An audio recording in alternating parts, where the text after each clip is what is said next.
BBA, BCA, BCom computer కోర్సులో 100% placement లభించే ఏకైక డిగ్రీ కాలేజ్ కూకట్పల్లిలోని I3 డిగ్రీ కాలేజ్ 8367215215.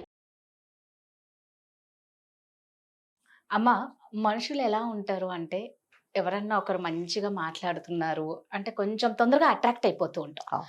అట్రాక్ట్ అయినప్పుడు ఏమైపోతామంటే చాలా మంది ఏం చేస్తారంటే వాళ్ళ సీక్రెట్స్ అన్ని చెప్పడం స్టార్ట్ చేస్తారు. అంటే ఒక రకంగా దొంగ చేతికి తాళాలు ఇచ్చినట్టే ఏమో, మన వీక్ పాయింట్స్ అన్ని వాళ్ళ చేతిలో పెట్టినట్టు అయిపోతుంది. సీక్రెట్స్ వేరే, ఆ, మన పర్సనల్ విషయాలు చెప్పడం వేరే. వేరే. సీక్రెట్స్ అంటే అది చాలా రహస్యంగా, అంటే నాకు ఒక్కదానికి తెలిసింది మాత్రమే దాని సీక్రెట్ అంటారు. నా నా వీక్ పాయింట్స్ చెప్పడం అనేది అది సీక్రెట్ కాదు.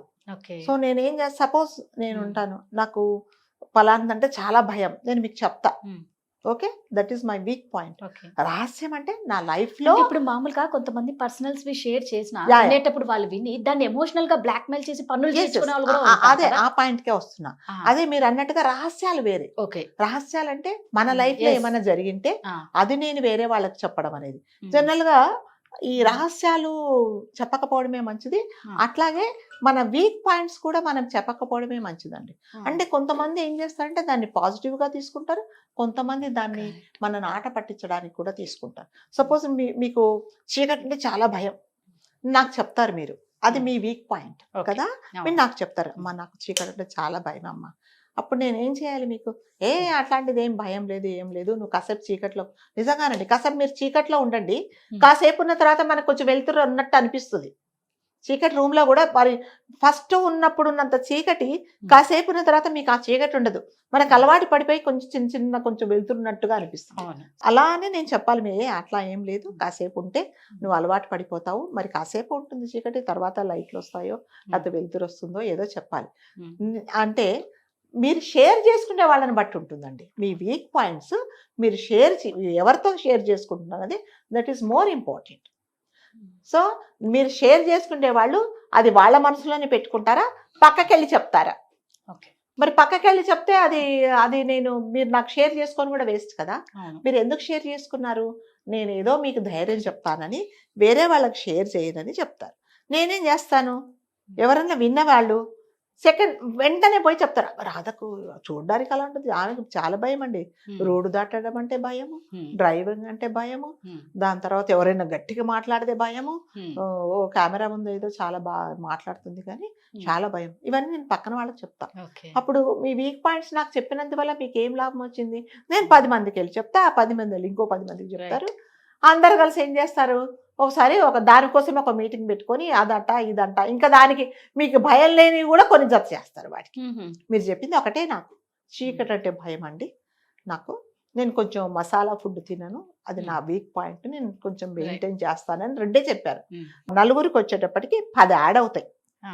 సో ఇవన్నీ ఏంటంటే వీక్ పాయింట్స్ ఎప్పుడూ కూడా షేర్ చేసుకోకపోవడమే మంచిది. ఒకవేళ షేర్ చేసుకున్నా మీరు చెప్పుకున్న వ్యక్తి వేరే వాళ్ళకి చెప్పారా అనేది చాలా ఇంపార్టెంట్. అంతేగాని మీరేదో పాపం ఏదో చెప్పారు, అమ్మ నాకు ఇది నా పాయింట్, నా ప్రాబ్లం ఇది, ఏదో నేను మీకు చెప్పుకున్నాను అని మీరు నాకు చెప్పినప్పుడు నేనేం చేసుకోవాలి, నా మనసులో పెట్టుకోవాలి. కరెక్ట్. ఓకే, నేను పోయేంత వరకు ఆ మాట నేను ఎవరికి చెప్పకూడదు. అది నిజంగా అంటే సిన్సియర్గా ఉండే వాళ్ళ మనస్తత్వం. సరే చెప్పేశారు కదా అని 100 మందికి చెప్తే అది వేస్ట్. కాబట్టి వీక్ పాయింట్స్ మనం షేర్ చేసుకుంటే, నేను ఇంతవరకు చెప్పినట్టు షేర్ చేసుకునే మనిషిని బట్టి ఉంటుందండి. ప్రతి ఒక్కరితో మనము అసలు ఫస్ట్ ఆఫ్ ఆల్ చేసుకోకపోవడమే మంచిది. అలా చేసుకున్నాము అంటే ఆ వ్యక్తి మీకు వాళ్లకు తేడా లేకుండా ఉండాలంటే మనిషి అయితేనే చేసుకోవాలి. అంటే నేనెంతో నా రహస్యము నా వీక్ పాయింట్ నేను ఎలా మనసులో పెట్టుకున్నానో ఈవిడకి చెప్పినా కూడా లేదా ఇతరికి చెప్పినా కూడా అతడు కూడా అట్లాగే మనసులో పెట్టుకుంటాడు అన్నప్పుడు మాత్రమే చెప్పుకోండి. నా సజెషన్ ఏంటంటే మన రహస్యాలు కానీ మన వీక్ పాయింట్స్ కానీ మన లైఫ్లో ఇంతకుముందు జరిగినవి కానీ ఎవరికి చెప్పుకోకపోవడమే మంచిది. అంతే. చెప్పుకున్నారు అంటే అతడు ఆమె కానీ అతడు కానీ ఎవరైనా మీ బాడీలో ఒక పార్ట్ ఎలా ఉందో అలాగే ఉన్న మనిషి అయితే మాత్రమే చెప్పుకోండి. నా సజెషన్ అదే. చెప్పుకోకూడదండి. చెప్పుకుంటే ఏమవుతుందంటే ఈ మనుషులు ఇప్పుడు కాదు, ఇప్పుడు ఎలా మారిపోతున్నారంటే ఇవాళ చాలా ప్రాణంగా ఉంటారు, నువ్వు లేకపోతే నేను లేను అన్నంత ఉంటారు. రేపు పొద్దున ఎలా మారిపోతారో తెలియదు. నిజమే. వాళ్ళు మన గురించి పక్కకి ఏం చెప్తారో తెలియదు. ఎందుకు చెప్పుకోవాలి? మనము చెప్పుకున్నది మాత్రాన వచ్చేది ఏమీ లేదండి. ఏం చేస్తారు వాళ్ళు? జరిగిపోయింది కదా. ఇప్పుడు మీకు మీకు ఎప్పుడో అయిందండి, 4 ఏళ్ల కిందట ఏదో అయింది, మీ ఇంట్లో ఒక పోట్లాట అయింది, మీ మదరో మీ ఫాదరో మీ చెల్లో మీతో మాట్లాడటం లేదు ఇప్పటిదాకా. ఇప్పుడు దానివల్ల ఏమైంది చెప్పండి? ఇప్పుడు నేను వెళ్ళి వాళ్ళు మీ చెల్లిని మీతో మాట్లాడిస్తానా? లేకపోతే ఇప్పుడు నా పేరెంట్స్ నాతో మాట్లాడటం లేదు, మీరు వెళ్ళి అమ్మ చాలా మంచిది మాట్లాడటం అంటే అయిపోయింది. అది నేను మీకు చెప్పుకోవడం ఎందుకు చెప్పండి? చెప్పినంత మాత్రాన ఏమవుతుంది? నాకేం జరగదు. అలాంటప్పుడు నేను చెప్పకపోవడమే మంచిది కదా. చెప్పడం ఎందుకు? అది మళ్ళీ 3వ వ్యక్తి తీసుకెళ్ళి 10 మందికి చెప్పడం ఎందుకు? ఆ 10 మంది ఇంకా దానికి ఇంకా 10 యాడ్ చేసి చెప్పడం ఎందుకు? అందుకని ఎప్పుడైనా కదా లైఫ్లో ఇంకా ఈ విషయము చెప్పాము అంటే ఒక డాక్టర్ దగ్గరికి వెళ్ళినప్పుడు కంపల్సరీగా మనకున్న ప్రాబ్లమ్స్ కంపల్సరీ చెప్పాలి. అక్కడ ఏం దాచకూడదు. ఎందుకంటే అప్పుడు నాకున్న ప్రాబ్లమ్స్, హెల్త్ ప్రాబ్లమ్స్ ఏంటో నేను చెప్పినప్పుడు మాత్రమే ఆ డాక్టర్ నాకు సరి అయిన ట్రీట్మెంట్ స్టార్ట్ చేస్తాడు. అబ్బో ఇది చెప్పకూడదురా బాబో, ఈయనకు ఎవరికి నా రహస్యాలు చెప్పకూడదు అంటే ఆయనకు అసలు ఏం ట్రీట్మెంట్ చేయాలో తెలియదు కదా.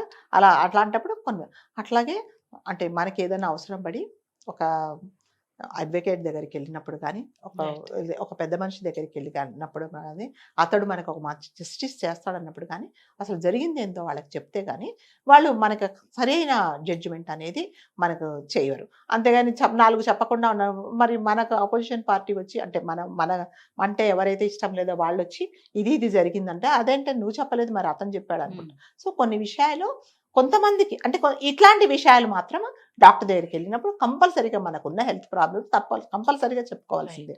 చెప్పుకోకుండా మనం దాచేస్తే మనకు సరైన ట్రీట్మెంట్ దొరకదు. సో మళ్ళీ చెప్పడం అనేది ఎప్పుడైనా కూడా మన పర్సనల్ విషయాలు ఎవరితో షేర్ చేసుకోకపోవడమే మంచిది. సో ఇవాళ ఉన్న ఫ్రెండ్షిప్ రేపు ఉండకపోవచ్చు. అట్లాగే నేను మనిషిని మారిపోవచ్చు. తర్వాత లేదు ఈవిడది నాకు చెప్తే, నలుగురితో చెప్తే నాకు అవునా అని చెప్పేసి నాకు స్పెషల్ అట్రాక్షన్ ఉండొచ్చు, నలుగురు నన్ను మధ్యలో కూర్చోబెట్టి వాళ్ళందరూ నాకు ఒక ఇంపార్టెన్స్ ఇవ్వచ్చు అనేది ఉన్నా కూడా చెప్పకపోవడమే మంచిది. సో మన మనసులో మన బాధ మనమే చెప్పుకోవాలి. నలుగురు చెప్పుకుంటే తీరుతుంది అనేది మనం చెప్పే మనిషిని బట్టి ఉంటుంది. ప్రతి ఒక్కరికి ఇంకొకటి ఏంటంటే జనరల్గా కూడా మన పర్సనల్ విషయాలు ప్రతి ఒక్కరికి దారిన పోయే దానయ్యకి ఎవరికి చెప్పమని. మనం ఎవరైనా, మీరైనా నేనైనా నా పర్సనల్ విషయం మీకు చెప్పాను అంటే మీరు నాకు if you are close to my heart then only I will share, otherwise చెప్పము.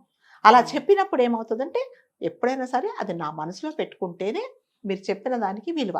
నాకు వీలైతే మీకు ఏదైనా సహాయం చేయాలి, ఒక సొల్యూషన్ చెప్పాలి, లేకపోతే పోనీలేమ్మా జరిగిందేదో జరిగిపోయింది, ఇప్పుడు మనం బాగుందాము, నీ లైఫ్ నువ్వు బతుకు అని చెప్పేలాగా ఉండాలి. జరిగిన దాని గురించి నువ్వు ఆలోచించడం వేస్ట్ అని చెప్పే సలహా ఉండే వాళ్ళకు మీరు కంపల్సరీగా చెప్పుకుంటే మంచిది. కనిపించిన వాళ్ళందరికీ మన రహస్యాలు చెప్పామన్నా, నా లైఫ్లో ఇలా అయింది, ఇలా జరిగింది, అందుకని నేను ఇలా అయిపోయాను అంటే ఆ పక్కనకి వెళ్ళి దానికి మళ్ళీ రంగులు పూసి 10 మందికి చెప్తారు. సో చెప్పకపోవడం అనేది నా సజెషన్ అయితే సరైన వ్యక్తికి మాత్రమే చెప్పండి, లేకపోతే చెప్పకపోవడమే మంచిది. Super, thank you. సుమన్ టీవీలో మీ పర్సనల్ అండ్ బిజినెస్ ప్రమోషన్స్ కోసం కింది నెంబర్కి కాంటాక్ట్ చేయండి.